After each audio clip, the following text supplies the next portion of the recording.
ఇచ్చారు.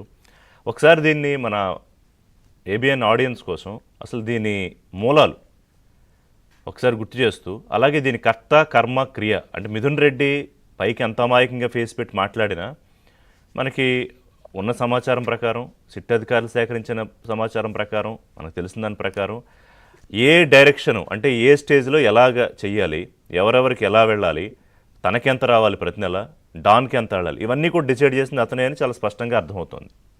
శ్రీనివాసరావు గారు, అందరికీ నమస్కారం అండి. గురుపుత్రులు ఋషి గారికి,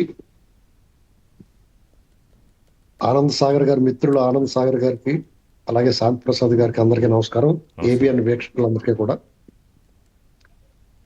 జగన్మోహన్ రెడ్డి గారు అధికారంలోకి వచ్చిన తర్వాత మద్యం పాలసీ మార్చినప్పుడు ఈయన ఇంత మంచి నిర్ణయం అంటే మద్యపాన నిషేధాన్ని అంచెల వారీగా దశల వారీగా నిషేధిస్తాను, దాంట్లో భాగమే ఈ మద్యం పాలసీ మార్పు, ప్రభుత్వమే చేపడద్ది వ్యాపారాన్ని అన్నప్పుడు ఖచ్చితంగా నాకు అనుమానం వచ్చిందండి. ఎందుకంటే తిట్టే నోరు తిరిగే కాలు ఊరికే ఉండదు, జేబులు కత్తిరించే చెయ్యి కుదురుగా కూర్చోదు. కాబట్టి డెఫినెట్ గా వీళ్ళు ఏదో ఇందులో పెద్ద స్కామే ఉండబోతుందని ఆ రోజు అనుకున్నాను 19 అయితే వీళ్ళు ఎంత తెలివైన పని అంటే, గతంలో వాళ్ళ నాన్న ముఖ్యమంత్రిగా ఉన్నప్పుడు విజయసాయిరెడ్డి సహాయంతో అతను దొంగ లెక్కలో అతను పూర్తి స్థాయి మేధోమదనం వల్ల లక్షల కోట్లు కొట్టేసి ఆయన ఇవాళకి అక్రమాస్తుల కేసులో అరెస్ట్ అయ్యి ఇవాళ విచారణ కోసం జాప్యం వల్ల అలా నడుస్తూ ఉంది.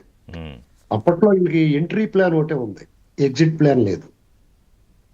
ఈసారి మనం ఎంట్రీ ఎగ్జిట్ రెండు ప్లాన్లు అంటే నేరం చేయటం, అందులో తప్పించుకోవడం కూడా మనం చూస్ చేసుకుని ఇందులో దిగాలనుకున్నారు. కరెక్ట్గా పర్ఫెక్ట్గా సెట్ అయిందండి. ఇది ఒక అద్భుతమైన, అంటే మనం ప్రజల కోణంలోనూ నేరం చట్టం ప్రకారం ఇది తప్పైపోవచ్చు, కానీ జగన్మోహన్ రెడ్డి అండ్ గ్యాంగ్ విషయంలో ఈ నేరస్తుల సమాజంలో నేర ప్రపంచంలో ఇది ఒక అద్భుతమైన స్కెచ్ అంటే ఇది.